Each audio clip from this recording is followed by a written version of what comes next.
A principios de este siglo, ocurrió un hecho científico que revolucionó la forma de entender la vida. Secuenciar el genoma humano significaba tener acceso al lenguaje con el que la naturaleza nos escribió. ¿Qué ha pasado desde entonces? ¿El conocimiento del genoma va a cambiar el futuro de nuestras vidas y de la medicina? Descubre de qué estamos hechos. La información está en ti.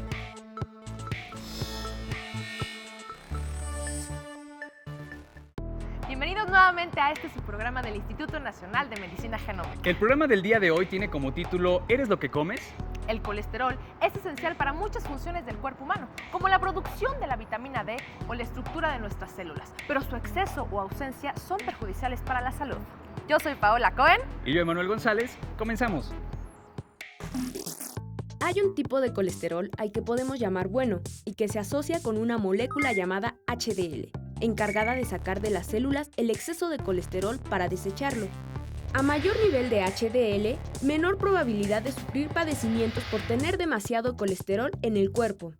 Pero en el genoma de los mexicanos existe una variante de un gen llamado ABCA1, que contiene la información para disminuir el nivel de HDL, lo que aumenta el colesterol en el cuerpo y nos hace propensos a sufrir diabetes, obesidad o enfermedades cardiovasculares. La variante es muy frecuente entre la población indígena mexicana y también está presente en la población mestiza. ¿Cómo es que ha permanecido siendo un factor de riesgo? Esto es porque la dieta en el México prehispánico era baja en colesterol. Entonces, quienes presentaban la variante ABCA1 tenían niveles óptimos de ese lípido. La variante se propagó y permaneció en la población. Sin embargo, con nuestra dieta actual rica en colesterol y otros compuestos, esta variante ha dejado de ser benéfica. Y cabe preguntarnos, ¿las enfermedades relacionadas con la alimentación se deben a nuestros genes o resultan de lo que comemos? Si no tienen una respuesta, no se preocupen, hoy hablaremos de genómica nutricional.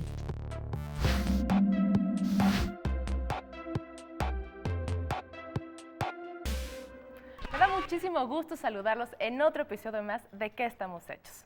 El día de hoy hablaremos acerca de la nutrigenómica. Quizás sea un término que no conozcamos muchos a ciencia su definición, pero tal vez nos podamos guiar a través de una frase. ¿Realmente somos lo que comemos? Para profundizar más en el tema, nuestros panelistas invitados del día de hoy son la doctora Berenice Palacios González, quien es investigadora asociada de la Unidad de Vinculación Científica del INMEGEN con la Facultad de Medicina de la UNAM, el doctor Armando Roberto Tovar Palacio, jefe del Departamento de Fisiología de la Nutrición del Instituto Nacional de Ciencias Médicas y Nutrición Salvador Subirán, y la doctora María Elizabeth Tejero Barrera, quien es investigadora en Ciencias Médicas del Laboratorio de Nutrigenética y Nutrigenómica del INMEGEN. Bienvenidos. Un placer saludarlos. Antes de entrar de lleno a este tema, me gustaría compartir con ustedes la siguiente cápsula hecha por mi compañero Emanuel González. Vamos a verla.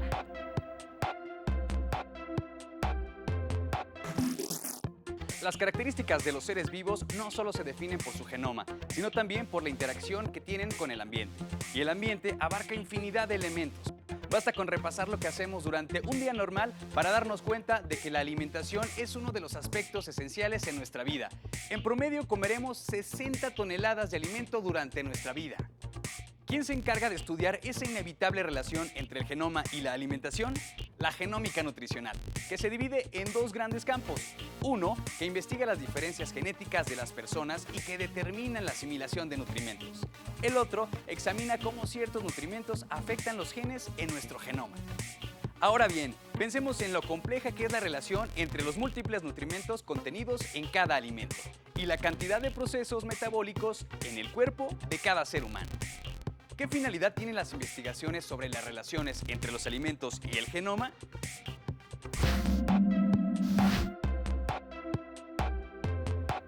Gracias por seguir con nosotros. Y ahora sí, es momento de entrar de lleno, quizás conociendo un poco más qué es lo que estudia la genómica nutricional, o mejor conocida también como nutrigenómica.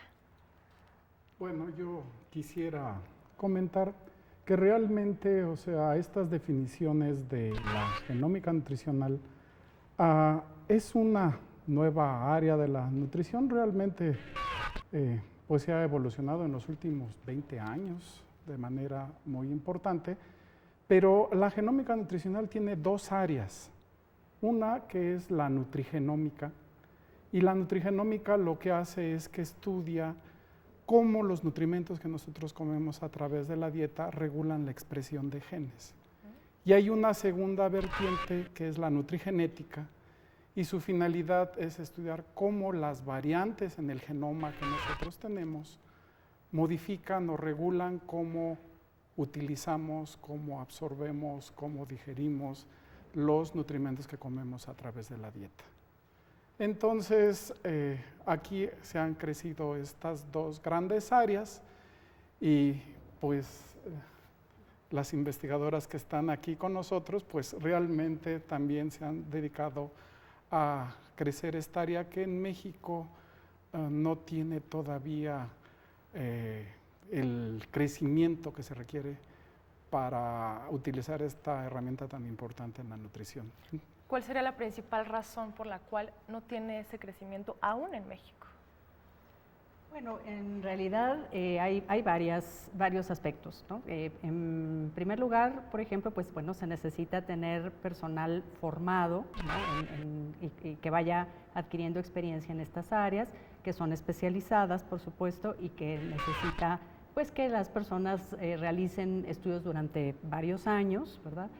Por otra parte, también se requiere de tecnología, que es costosa, y que además también, nuevamente, ¿no? Simplemente el manejo de esa tecnología requiere de mucha especialización, ¿no? También se necesita desarrollar equipos multidisciplinarios porque estas preguntas que se formulan acerca de la interacción, ¿no? que nos describió el doctor Tovar, ¿no? entre el genoma y los nutrimentos, no son preguntas simples, son preguntas en las que nosotros tenemos que tener el apoyo de personas de las áreas médicas, de las áreas de la tecnología de alimentos, de áreas de matemáticas, de informática, en fin, ¿no? Se requiere un equipo, ¿no? de personas que se integren, ¿verdad?, para trabajar en conjunto, y esto pues también requiere de recursos económicos. Entonces, pues es un esfuerzo importante, ¿no? Desde varios puntos de vista, el que se requiere para hacer crecer, ¿no? a esta área y dirigirla hacia las preguntas de salud, ¿verdad? Porque ese es finalmente a donde queremos orientar el desarrollo de estas áreas, hacia prevenir preferentemente, ¿no? enfermedades, o en el caso que sea necesario, ¿verdad? Pues el tener también herramientas para poder tratarlas. Entonces aquí viene lo interesante, muchas de las enfermedades que quizás no conocemos, ¿no? pueden venir a través de la alimentación.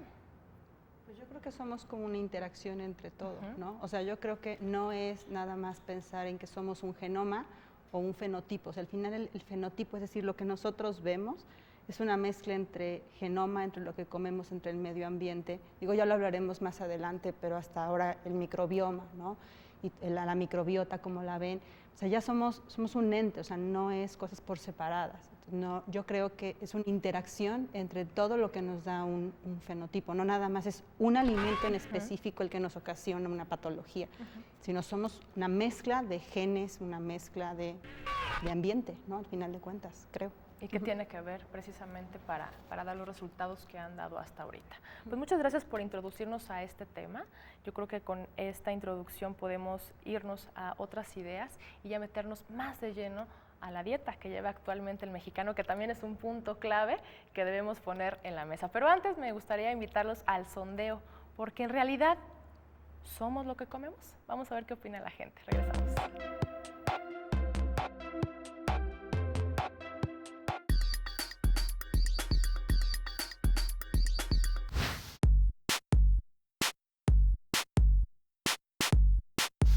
Todos los alimentos son buenos, nada más que hay que regularlos, pues, o sea, de lo que más hay que consumir son frutas y verduras, y lo que es alimentos de los animales, pues hay que rebajarlos un poquito más. Las frutas, las verduras, los lácteos, las leguminosas. Frutas y verduras y pues los cereales. Las frutas y las verduras, en general. Pues en su mayoría las frutas y verduras, aunque de todo hay que comer en su justa medida.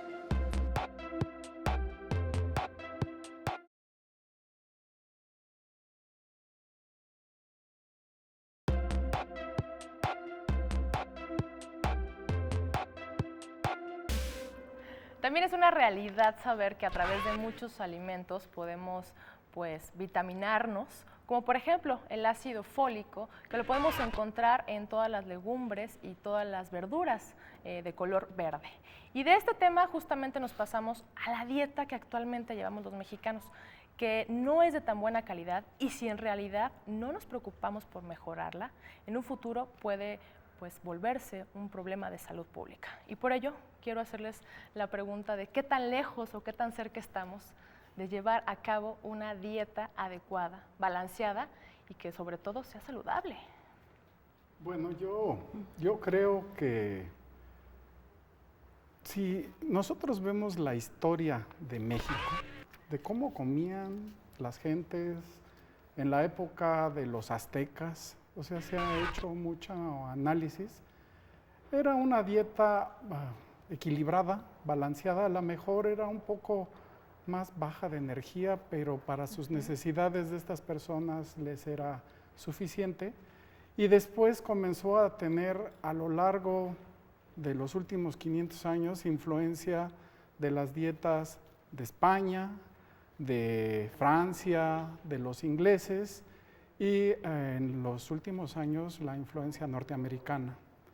Entonces eso ha modificado mucho lo que era pues esa alimentación tradicional. En algunos aspectos ha sido bueno, en otros aspectos ha sido no tan adecuado en términos de el tipo de nutrimentos. Quizá ha habido un incremento en el consumo de hidratos de carbono, de grasas saturadas particularmente. Que no son tan buenas para el organismo. Pues, o sea, no es que no sean buenas, porque una de las cosas que es importante es que no hay que satanizar a ningún nutrimento, sino que las proporciones no son las adecuadas.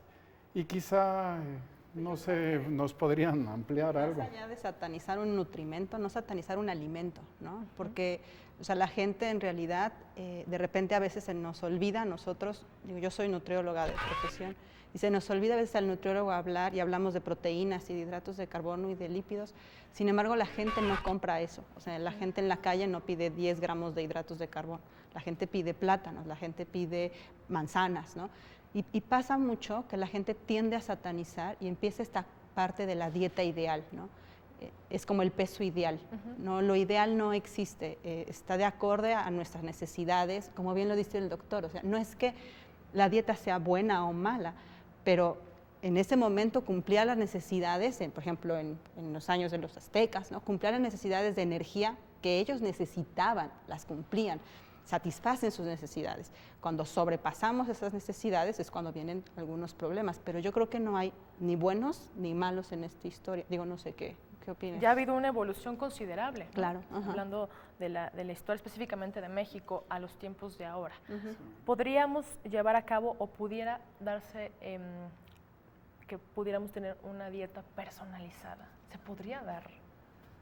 Bueno, en algún momento, ¿verdad? El concepto de la medicina genómica, ¿verdad? Se pensó idealmente, ¿no? Como una posibilidad de que se pudiera personalizar la atención médica, incluida, ¿no? La parte de la dieta. Por supuesto, conforme se ha ido generando información y hemos conocido la enorme complejidad que hay detrás, ¿no? de la relación entre el genoma y los nutrimentos, y la forma en la que pues, la variación genética se distribuye en los distintos grupos humanos, ¿verdad? Vemos que realmente hacerlo a partir, al menos, de información genética no es algo viable y no lo será en un corto plazo. Y desde luego tendríamos que demostrar que hacer ese tipo de estudios para el diseño de una dieta realmente es algo benéfico para la población. Pero independientemente de eso, ¿verdad? Lo que hemos aprendido a lo largo de estos años es que sí existen algunas variantes genéticas que representan riesgos o que representan necesidades diferentes para algunos individuos, ¿no? Y que algunas de las recomendaciones generales para tener una dieta saludable en realidad funcionan para una gran cantidad de personas, ¿no? Entonces, en este sentido, ahora, existe otra consideración que creo que hay que recordar, ¿no? Y que muchas veces cuando surge el tema de personalizar, ¿no? Con los médicos o los nutriólogos dicen, bueno, si se ha personalizado siempre, ¿sí? ¿No? Tal vez no a partir de información genética, pero si yo quiero tener éxito, ¿verdad? En el tratamiento de un paciente o en la prevención de una enfermedad, primero tengo que conocer las necesidades de ese individuo o grupo de individuos, etcétera, y diseñar mi estrategia a partir de características como, por ejemplo, los gustos de las personas, sus posibilidades económicas, su disponibilidad de tiempo para preparar alimentos, el tipo de información que necesitan conocer para poder llevar a cabo esas estrategias. Entonces, en este sentido, ¿verdad? Pues sí tenemos herramientas para hacerles a las personas el llevar a cabo este tipo de recomendaciones pues de una forma más realista, ¿no? O sea, y esto es independiente de que se use información genética para esos fines, ¿no? Que creo que, les digo, hasta el momento, sin que sean esas nuestras herramientas indispensables para hacer recomendaciones, ¿verdad? Tenemos, afortunadamente, algunas cosas que ofrecer a individuos y poblaciones, ¿no? Y hablando específicamente... Quisiera ampliar sobre este punto otro aspecto de si estamos hablando de México. En términos de la nutrigenómica, se habla de que es el mecanismo a través del cual los nutrimentos regulan la expresión de genes. Y aquí los nutrimentos se encuentran en alimentos. Cuando nació la nutrigenómica, por todo lo que comenta la doctora Liz Tejero, esta se desarrolló originalmente en países avanzados en tecnología. Pero ahora ya podemos hacer algunas cosas y hemos iniciado el estudio de la nutrigenómica de alimentos mexicanos, porque esos no les interesan al resto del mundo, nos interesan a nosotros.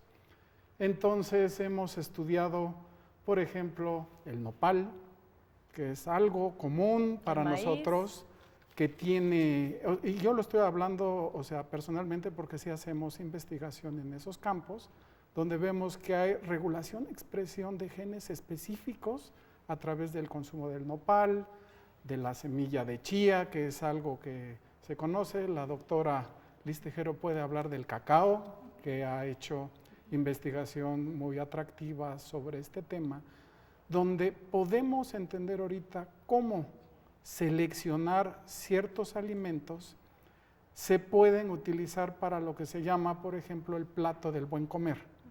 Y entonces, a través de esa selección de alimentos, donde yo, por estudios de nutrigenómica, sé cuáles son los efectos positivos, los recomiendo para poderlos incluir dentro de esa dieta que sería benéfica para el mexicano. Y justamente es debido a que se hacen esos estudios ya para poder, digamos, pues dar la información necesaria, y también que tiene que ver mucho en cuestión de que cada cuerpo asimila los nutrientes de una forma diferente. Me gustaría que me acompañaran a ver la siguiente cápsula, que justamente habla si a través de una dieta se pueden prevenir enfermedades crónicas. Vamos a ver esto, porque también tiene que ver con los padecimientos genéticos o de herencia. Vamos a conocerlo.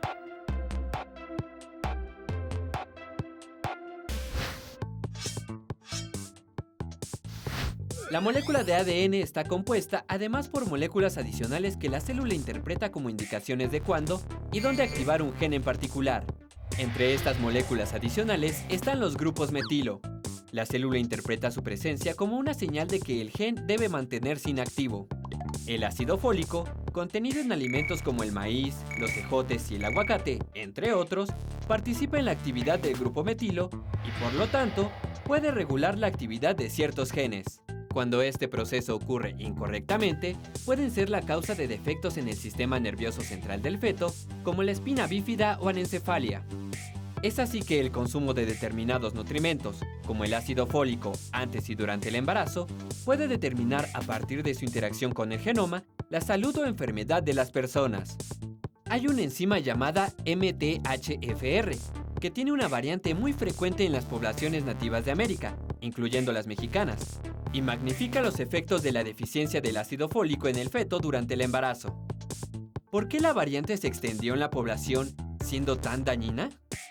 Una hipótesis sugiere que la dieta de la población prehispánica incluía alimentos ricos en ácido fólico, y el embarazo se desarrollaba sin riesgos para el bebé, de tal manera que esta variante no representaba un riesgo y por ello se fue heredando y permanece en las poblaciones actuales. Esto ilustra cómo la dieta puede influir en nuestra herencia genómica y lo importante que es para el bebé que las madres consuman cantidades adecuadas de ácido fólico.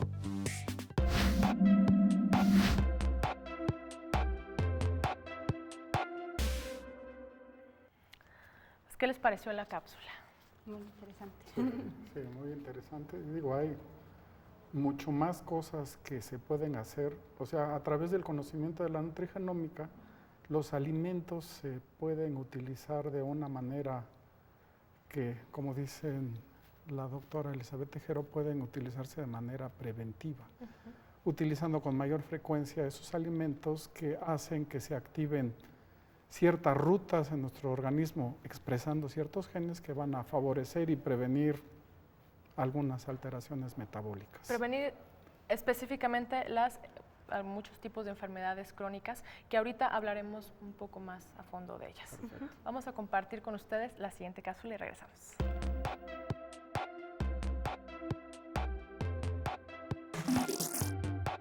La genómica nutricional contribuye a encontrar los tratamientos para algunas enfermedades hereditarias que generan síntomas perjudiciales cuando la dieta consumida es la incorrecta. Pongamos 3 ejemplos. El primero de ellos es muy conocido, la intolerancia a la lactosa. Un azúcar que necesita de la enzima lactasa para digerirse y ser bien asimilado. La mayoría de las personas adultas han dejado de producir lactasa, por lo que son intolerantes a la lactosa.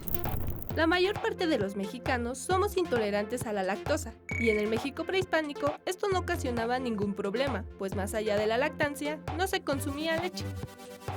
Sin embargo, en la actualidad sí se presentan problemas digestivos en la población de nuestro país, pues se ha propiciado un alto consumo de productos lácteos. Otro ejemplo es el de la fenilcetonuria. Este padecimiento poco común es provocado por la carencia de una enzima necesaria para utilizar un elemento de las proteínas, la fenilalanina, que en exceso se acumula en el cuerpo y daña el sistema nervioso central. Una dieta pobre en fenilalanina desde la infancia hasta la edad adulta ayuda a aliviar los síntomas en las personas afectadas. En este caso, con el conocimiento adecuado, es posible combatir a la enfermedad, aunque ésta sea genética. Por último, tenemos la enfermedad celíaca, una enfermedad con base genética y que consiste en la sensibilidad al gluten, una sustancia hecha de proteínas presentes en el trigo, la cebada, el centeno y la avena, y que en las personas sensibles pueden provocar diarrea, anemia y osteoporosis. Esto se remedia consumiendo productos libres de gluten. Pero ojo, quienes no padecen enfermedad celíaca no presentan ningún malestar, por lo que si compran productos libres de gluten a un precio más alto, solo están pagando de más.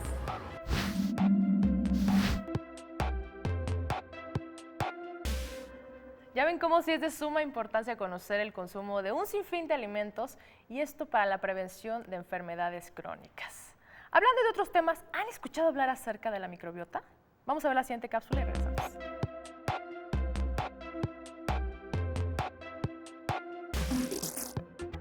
Nuestro metabolismo depende en gran medida de microorganismos benéficos que habitan en nuestro cuerpo.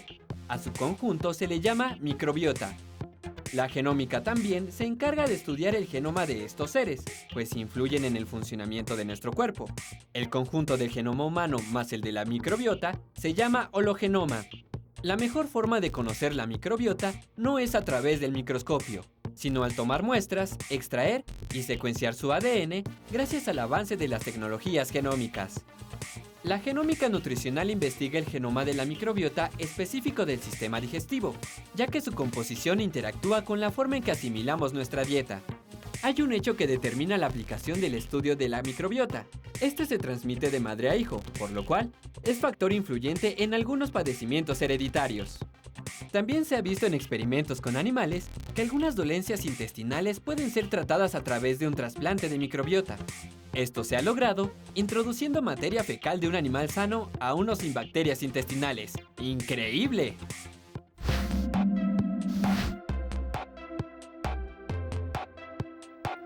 Me gustaría comenzar este panel ahora hablando de la microbiota.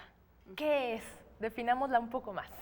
Pues es como todo el conjunto de microorganismos que conviven con nosotros dentro de nuestro cuerpo. Pero aquí estamos centrándonos en la intestinal, ¿no? Es en la parte de nuestros intestinos, pero no nada más está esta microbiota. O sea, está esta microbiota también, por ejemplo, en nuestra piel, está en nuestros ojos, está en nuestra boca, está en todo nuestro cuerpo, en nuestra vagina, por ejemplo, en el caso de las mujeres, y que se encuentra en una homeostasis, que se encuentra en algo perfecto y que hace que no nos estemos enfermando. Eso uno pensaría, y siempre la teoría de la medicina occidental, muy clásica, era toda bacteria, atácala y mátala, ¿no? Porque todos los antibióticos son para eso, atácalo y mátalo porque genera una enfermedad. Hoy sabemos que no, que realmente convivimos y coexistimos con una gran cantidad de bacterias y que eso nos ocasiona muchas veces salud. Y que cuando se rompe este equilibrio, se genera una disbiosis, por ejemplo, intestinal, se ven patologías crónicas, como por ejemplo la obesidad, ¿no? Digamos que son bacterias buenas, por así Sí, llamarlo. sí. En Estados Unidos un grupo de investigadores les llamaron los buenos amigos. Ok. Y realmente es apasionante lo que han descubierto de la microbiota. Hay estudios muy interesantes que comenzaron, particularmente el grupo de un investigador, un doctor Jeffrey Gordon, en la Universidad de Washington. Ellos comenzaron utilizando modelos de animales que podían crear en un ambiente libre de gérmenes. Y a través de estos estudios, ellos demostraron de que si podían transmitir o pasar la microbiota de un animal obeso a uno que nunca hubiera recibido microbiota, se volvía obeso. Y aquel que se lo pasara de uno delgado a uno que nunca lo había recibido, se hacía delgado. Y, en fin, han sacado estudios luego ya en humanos donde esto ocurre también, y de ahí se ha desencadenado una área muy importante que es de la microbiota, que algo que es de interés aquí en nuestra plática es de que la dieta es el principal componente que la modifica. Maravilloso, como también conocer todos los estudios o hablar de ellos que ha hecho el INMEGEN, hablando específicamente de la genómica nutricional, en los que han participado. Doctora, por favor. Bueno, aquí en el INMEGEN se han realizado investigaciones en relación, por ejemplo, pues factores genéticos que se relacionan con la obesidad. Existen varios grupos de investigación que han trabajado sobre eso, la interacción de la actividad física y factores genéticos, por ejemplo, y cómo esto influye en la composición corporal en niños. Existen otros estudios en los que hemos analizado el efecto del consumo de, por ejemplo, los polifenoles presentes en el cacao, ¿no? En el chocolate, y que pues hemos encontrado que tiene efectos muy interesantes también en cuanto a la regulación de la expresión de genes, y que esto se relaciona con los efectos pues que son benéficos para la salud. Se ha estudiado también el efecto del consumo de ácidos grasos poliinsaturados omega 3. En fin, existen varias líneas, y hay también algunos grupos que están trabajando con lo que es la composición de la microbiota y su relación con enfermedades, ¿no? Y cómo también, digamos, este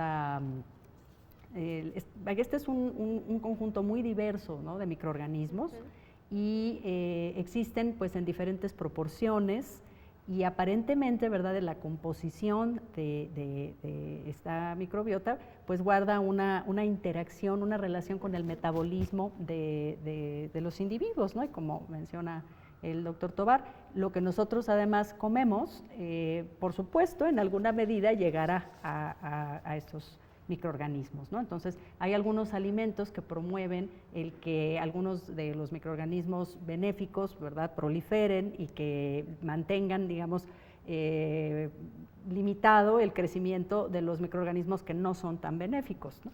Entonces, ahí hay una implicación, ¿no? Una razón más por la cual es importante seleccionar muy bien los alimentos que consumimos, ¿no? Con esto quiero decir, no se trata de proponer, ¿verdad?, que consumamos siempre una dieta terapéutica, ¿no? Una dieta no, la dieta debe ser variada, los alimentos son algo para disfrutarse. Incluso la grasa también en algún momento también es bueno consumirla, es ¿no? necesaria, hablamos también de la grasa natural, ¿no? Necesaria para muchísimas funciones vitales, ¿no? Y les digo, y no se trata de tener una comida de enfermos a lo largo de nuestra vida, por supuesto que no, ¿no? Pero sí el que usemos todo este conocimiento para hacer una selección de alimentos y sobre todo un estilo de vida, ¿no? Que incluye en gran medida pues a la alimentación, pues lo más cercano a lo saludable, ¿verdad? Y esto es lo que sí se ha demostrado que es posible que limite, ¿no? Que postergue o incluso prevenga, ¿no?, la aparición de enfermedades, por ejemplo, de la diabetes tipo 2, que es una enfermedad importantísima en nuestro país. Yo creo que es importante adquirir ese estilo de vida, ¿no? Un estilo de vida saludable, donde también parte importante de nuestras vidas sea la prevención de enfermedades crónicas y también llevar a cabo a través de muchos métodos. Hagamos una conclusión de este episodio, si nos pueden compartir cada uno de ustedes. Pues, bueno, a mí me gustaría nada más retomar lo primerito que dijo la doctora Liz Tejero sobre la formación de recursos humanos. O sea, yo creo que sí está muy bien hablar de ciencia y de genómica, pero yo creo que no sé, sonaría o me gustaría que los jóvenes se interesaran por esta área, ¿no? Ya lo comentaba la doctora, o sea, mucho es la falta de recursos humanos, de tener gente interesada, que no lo vean como algo totalmente científico y que es imposible de alcanzar, sino que es viable, que hay instituciones, que hay los institutos de salud que hacen investigación, los laboratorios como el de la doctora Liz Tejero, el del laboratorio del doctor Armando Tobar, que hay muchos laboratorios que hacen nutrición y nutrigenómica, ¿no? Y que son laboratorios serios y que es muy bonito entender que en realidad sí somos lo que comemos, ¿no? Pero entender el mecanismo del por qué somos lo que comemos. Creo que también eso a nosotros como investigadores nos llena de mucha satisfacción. Y yo creo que a todas las personas que nos están viendo también, ya entenderlo de una forma y adquirirlo como un estilo de vida. Doctor, su conclusión. Sí, o sea, a mí me agrada ver esta área de la nutrición con todo el potencial para, como estamos platicando, prevenir o ayudar a personas que tienen problemas metabólicos serios, particularmente, dentro de los muchos que hay, uno de los problemas más serios que tenemos es el problema de obesidad. Y la obesidad se asocia con muchísimas patologías, diabetes, enfermedades cardiovasculares. Si atendemos al desarrollo de los estudios de nutrigenómica, yo creo que sí tendremos bases a través de las cuales sí podamos utilizar la nutrición de una manera más efectiva para el tratamiento de estas alteraciones metabólicas. De otro modo, pues realmente nos vamos a ver en muchos problemas de tener millones de gentes con esta enfermedad y pues hay que comenzar particularmente con los niños y con los jóvenes. Claro, y los padres de familia yo creo que es una gran responsabilidad, ¿no? Llevarlo desde casa y también los docentes en la escuela. Doctora Tejero. Pues a mí me gustaría resaltar que es muy importante para las personas que tienen interés en estos temas el que busquen información científica de buena calidad. Algo que brevemente me gustaría mencionar es que hay algunas de estos datos, de esta información, que se ha usado fuera de contexto, se ha usado pues, para fines que no se justifican, ¿no? Y digamos, el que haya un hallazgo de un cierto efecto benéfico de una sustancia, no quiere decir que nuestra alimentación se va a basar en eso, ni que inmediatamente podemos hacer un producto y venderlo, y que porque un producto supuestamente venga respaldado por estudios que no sabemos cómo fueron realizados, etcétera, eso ya garantice un beneficio para los consumidores. Que seamos muy cuidadosos y en la selección de esta información, ¿verdad? Y como pues, sociedad, ¿no? Y como consumidores, ser exigentes, ¿no? En cuanto a que las cosas que se nos ofrezcan realmente tengan buena calidad y ver, y si se nos ofrece algún beneficio, esto esté realmente respaldado por el estudio que realiza gente seria, ¿no? Y que no haya pues estas interpretaciones pues malintencionadas, ¿verdad? Que hemos llegado a encontrar no solo en México, en muchísimos países. Eso es un fenómeno muy generalizado, ¿no? Entonces, por eso es tan importante educarnos, ¿no? Para tener esas herramientas que nos permitan identificar aquellas cosas que son verdaderas, ¿no? Yo creo que más allá de educarnos, no vamos a cambiar de la noche a la mañana, ¿no? Claro. Vamos a modificar, ¿no? Hábitos, modificar la forma de seleccionar los productos, y yo creo que también verificándolo con un especialista. No tiene nada de malo acercarnos, preguntar, cerciorarnos, informarnos. Al final es para regalarnos un poco más de salud, ¿no? Y también estar al pendiente de la salud de los niños, que es importante. Les agradezco infinitamente, de verdad. Gracias por estar aquí. Doctora Berenice Palacios González, doctor Armando Roberto Tobar Palacio y doctora María Elizabeth Tejero Barrera. Muchas gracias. Gracias. Nosotros nos vemos en otra emisión más de ¿Qué estamos hechos? El siguiente episodio hablando de la farmacogenómica. Nos vemos a la próxima.